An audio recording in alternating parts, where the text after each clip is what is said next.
دلی کے سلطان علاؤدین خلجی کے جرنیل ملک کافور نے ساؤتھ انڈیا پر حملہ کیا اور کاکتیہ خاندان کے خلاف زبردست جیت حاصل کی، اور اسی مہم میں یہ ہیرا پہلی بار دلی پہنچا۔ پھر کیا ہوا؟ علاؤدین خلجی کا انجام کیا ہوا؟ ایک دردناک موت اور اس کے فوراً بعد اس کے خاندان کا مکمل خاتمہ۔ یوں یہ ہیرا ایک خاموش قاتل کی طرح ایک سے دوسرے بادشاہ کے ہاتھوں میں پہنچتا رہا، اور جہاں جہاں گیا خون بہا، تخت الٹے اور بادشاہ مارے گئے، یہاں تک کہ سال 1526 آ گیا۔ پانی پت کی پہلی جنگ میں ظہیر الدین بابر نے ابراہیم لودھی کو شکست دی اور یوں ہندوستان میں مغل سلطنت کی بنیاد پڑی۔ اس تاریخی کامیابی کے بعد لودھیوں کے خزانے سے یہ ہیرا بابر کے ہاتھ لگا۔ بابر اس ہیرے سے اتنا متاثر ہوا تھا کہ اس نے اپنی کتاب بابر نامہ میں اس کا ذکر کرتے ہوئے یہ لکھا کہ یہ ہیرا اتنا قیمتی ہے کہ اس کی قیمت سے پوری دنیا کے تمام انسانوں کو 2.5 دن تک کھانا کھلایا جا سکتا ہے۔ لیکن بابر کی اپنی حکومت زیادہ عرصے نہیں چل سکی۔ وہ دلی پر قبضہ کرنے کے صرف اور صرف 4 سال بعد صرف 47 سال کی عمر میں چل بسا، اور حکومت ملی اس کے لاڈلے بیٹے ہمایوں کو، یعنی کوہ نور ہمایوں کے پاس آ گیا، مگر اسے اپنی سلطنت سے ہی ہاتھ دھونا پڑے۔ ایک طاقتور گورنر شیر شاہ سوری نے اسے ہرا کر ہندوستان سے ہی باہر نکال دیا۔ وہ برسوں تک ایران میں چھپا رہا اور 15 سال در بدر رہنے کے بعد بالآخر شیر شاہ کے مرنے کے بعد اپنی حکومت واپس لے پایا۔ کہتے ہیں اپنی حکومت کے خاتمے اور جلا وطنی کے دوران اس نے سب کو چھوڑ دیا، لیکن ایک چیز ایسی تھی جسے اس نے ہمیشہ اپنے پاس رکھا، جی ہاں، کوہ نور۔ اور یہی ہیرا بعد میں مغل شان و شوکت کی سب سے بڑی علامت بنا۔ یہ دنیا کے امیر ترین بادشاہ کے بنائے گئے دنیا کے مہنگے ترین تخت کی شان بنا، اور پھر یہی تخت مغل سلطنت کے زوال کی بنیاد بنا۔ لیکن کیسے؟ آئیں تخت طاؤس کی کہانی جانتے ہیں۔ مغل امپائر دنیا بھر کی دولت اور طاقت کا سمبل تھی، ایسی پاور جس کی کوئی مثال نہیں تھی۔ اس کی شان و شوکت کو عروج پر پہنچایا ہمایوں کے پوتے شاہ جہاں نے، تاج محل بنانے والا، حسن اور دولت کا دیوانہ بادشاہ۔ شاہ جہاں کو ہیرے جواہرات کا بھی بڑا شوق تھا، بلکہ سمجھیں جنون تھا۔ وہ گھنٹوں بیٹھ کر ہیروں کو دیکھتا رہتا، ان کی جانچ پڑتال کرتا، اور انہی ہیروں میں وہ ہیرا بھی تھا جو سب سے بڑا، سب سے بھاری تھا، لیکن اس کا ابھی تک کوئی نام نہیں تھا۔ شاہ جہاں نے فیصلہ کیا کہ اسے ایک ایسی جگہ سجائیں گے کہ یہ پوری دنیا کو نظر آئے۔ پھر اس نے بنوایا تخت طاؤس، جسے انگریزی میں کہا جاتا ہے دی پیکاک تھرون۔ یہ کوئی معمولی سنگھاسن نہیں تھا، بلکہ اربوں ڈالر کا خزانہ تھا۔ 1000 کلو سونے اور ہزاروں قیمتی ہیرے اور جواہرات سے بنا ہوا ایک تخت، جس کے بالکل اوپر مور کے سر کے پاس وہ ہیرا لگا ہوا تھا جسے دیکھ کر آنکھیں چندیا جاتی تھیں۔ سمجھیں یہ ہیرا مغل سلطنت کے عروج کی علامت تھا، ان کی پاور کا سمبل تھا۔ جب بادشاہ اس تخت پر بیٹھتا تو وہ ہیرا اس کے سر پر چمکتا، جیسے اسے خدا کی طرف سے حکومت کرنے کا حق ملا ہو۔ شاہ جہاں نے تخت طاؤس بنوایا اور کچھ ہی سال بعد بیمار پڑ گیا، اور پھر اس کے بیٹوں میں وہ خونی جنگ ہوئی جس نے مغل سلطنت کو ہلا کر رکھ دیا، یہاں تک کہ شاہ جہاں کے کئی بیٹے مارے گئے، اور ایک بیٹے اورنگزیب نے دارالحکومت پر قبضہ کر کے باپ کو قید کر دیا۔ وہی بادشاہ جو ہیروں کے تخت پر بیٹھتا تھا، اس نے زندگی کے آخری 8 سال قید میں گزارے، اور اب اورنگزیب بادشاہ تھا۔ ہیرا اس کے پاس تھا اور وہ اس سے بالکل خوش نہیں تھا۔ اورنگزیب کو لگتا تھا کہ اس ہیرے کی چمک دمک بہت کم ہے اور اس میں کئی خرابیاں بھی ہیں۔ ولیم ڈیرمپل کے مطابق اصل ہیرے کے بیچ میں ایک چھوٹا سا پیلا دھبا تھا جسے مغل جوہری کیڑا کہتے تھے۔ اس خرابی کو چھپانے کے لیے ہیرے کو تخت طاؤس میں ایک خاص اینگل سے لگایا جاتا تھا تاکہ روشنی صرف اس کے صاف حصوں سے ہی ریفلیکٹ ہو۔ یہاں ایک کہانی مشہور ہے کہ اورنگزیب نے ایک اٹالین جیولر آرٹینسو بورجیا کو بلایا اور اسے حکم دیا کہ اس ہیرے کو تراش کر مزید چمکدار بنائے۔ تھا تو وہ اٹالین، لیکن حقیقت یہ ہے کہ وہ بالکل اناڑی ثابت ہوا۔ اس نے ہیرے کو تراشنے کے بجائے اسے توڑ ہی دیا۔ اسے چمکانے کے لیے اتنا رگڑا کہ وزن 793 کیرات سے کم ہو کر صرف 186 کیرات رہ گیا، یعنی ہیرے کا 70% سے زیادہ حصہ ضائع ہو گیا۔ اورنگزیب غصے سے پاگل ہو گیا۔ اس نے بورجیا پر بھاری جرمانہ لگایا اور ذلیل کر کے دربار سے نکال دیا۔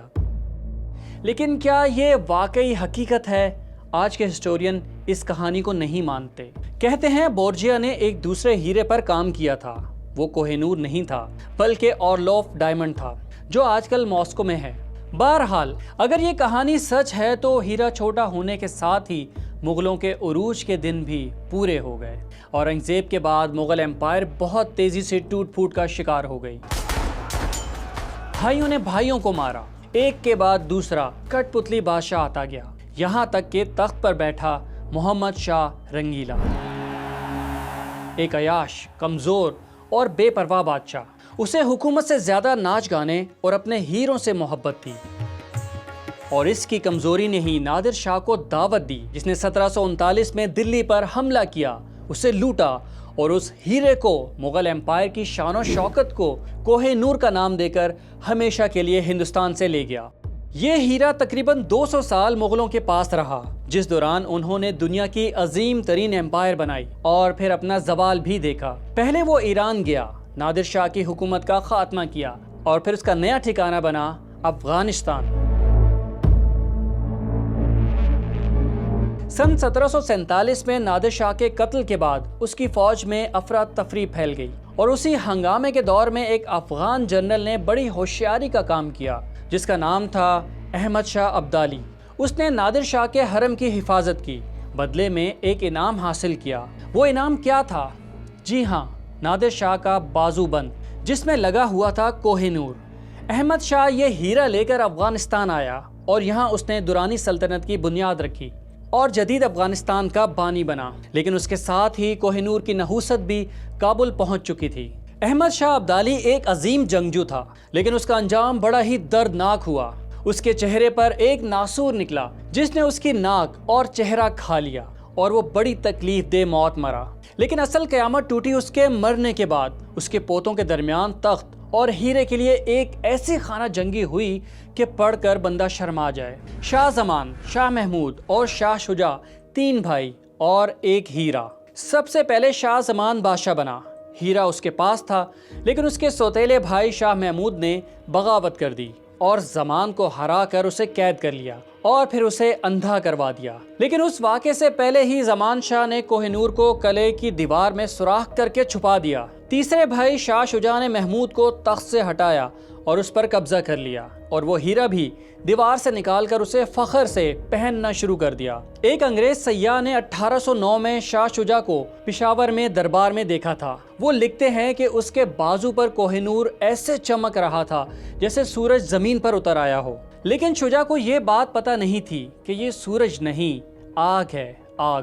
کچھ ہی مہینوں بعد شجاع کی حکومت کا بھی خاتمہ ہو گیا، اور محمود نے ایک بار پھر تخت پر قبضہ کر لیا۔ شجاع کو اپنی جان بچا کر بھاگنا پڑا۔ وہ بادشاہ جس کے پاس دنیا کا سب سے قیمتی ہیرا تھا، اب ایک بھکاری کی طرح در بدر کی ٹھوکریں کھا رہا تھا۔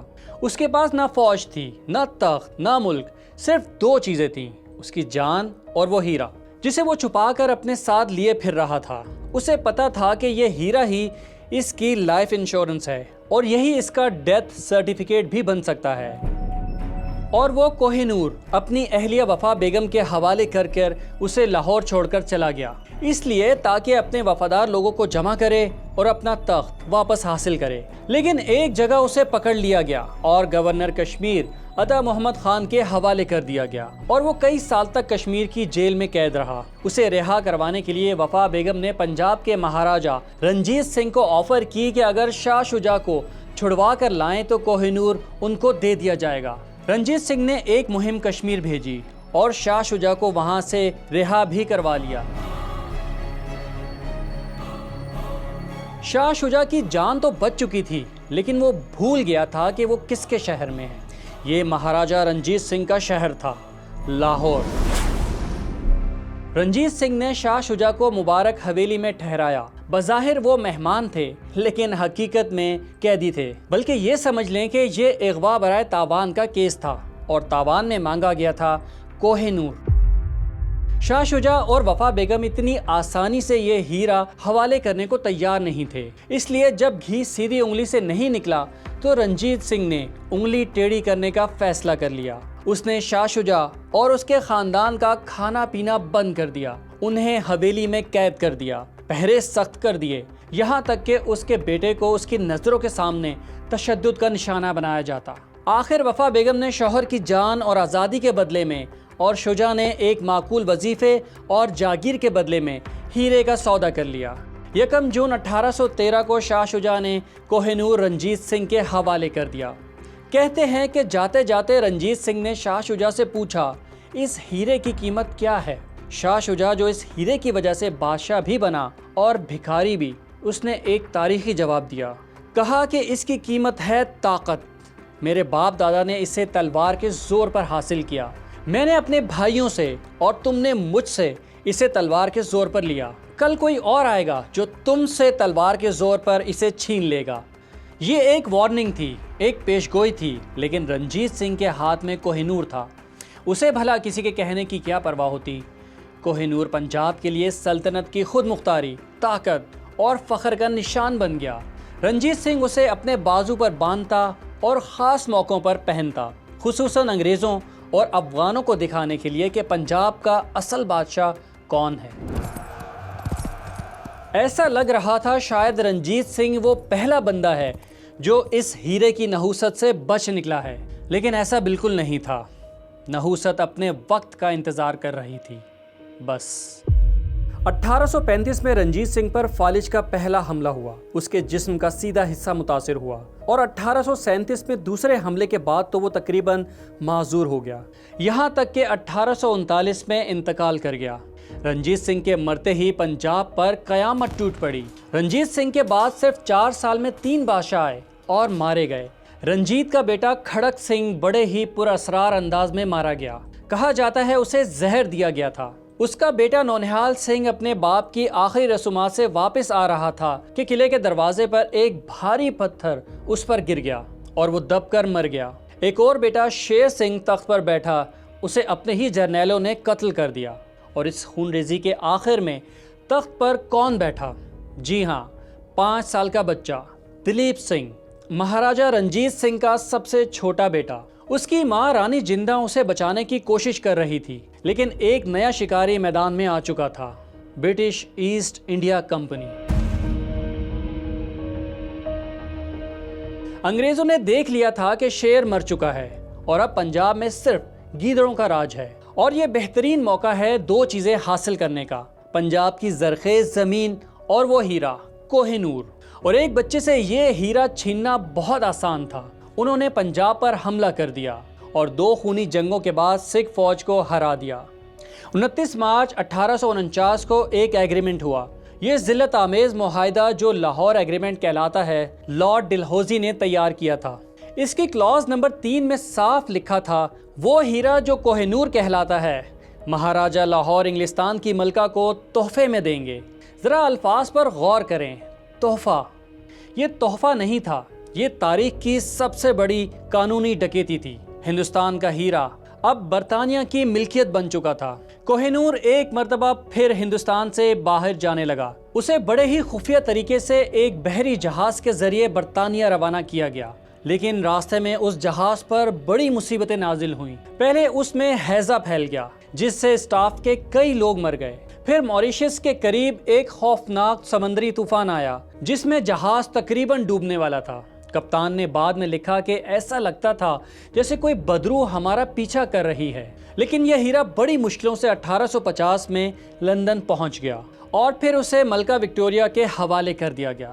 اگلے ہی سال انگریزوں نے اس کی نمائش کی اور لندن میں گریٹ ایگزیبیشن میں کوہ نور کو عوام کے سامنے رکھا گیا، لیکن لوگوں کا رد عمل کیا تھا؟ مایوسی، کیونکہ ہندوستان کے پرانے ہیرے آج کی طرح چمکدار نہیں ہوتے تھے، وہ روشنی اپنے اندر جذب کر لیتے تھے۔ اس لیے انگریز عوام نے کہا یہ تو کوئی شیشے کا ٹکڑا لگتا ہے۔ ملکہ وکٹوریہ کے شوہر پرنس البرٹ کو یہ بات پسند نہیں آئی۔ انہوں نے فیصلہ کر لیا کہ اس ہیرے کو دوبارہ تراشا جائے، یعنی اس کی ری کٹنگ کی جائے۔ ایک ڈچ ماہر کو بلا کر 38 دن تک اس ہیرے کو کاٹا اور رگڑا گیا۔ ہیرا چمکدار تو ہو گیا، لیکن اس کا وزن 186 کیرات سے بھی کم ہو کر صرف 105 کیرات رہ گیا۔ کوہ نور تقریباً آدھا رہ گیا۔ اس کی ہندوستانی شکل تو ختم ہی ہو گئی، بس یہ یورپی شکل ہی رہ گئی۔ لیکن سب سے دکھی کر دینے والا منظر وہ تھا جو برسوں بعد پیش آیا۔ 1854 میں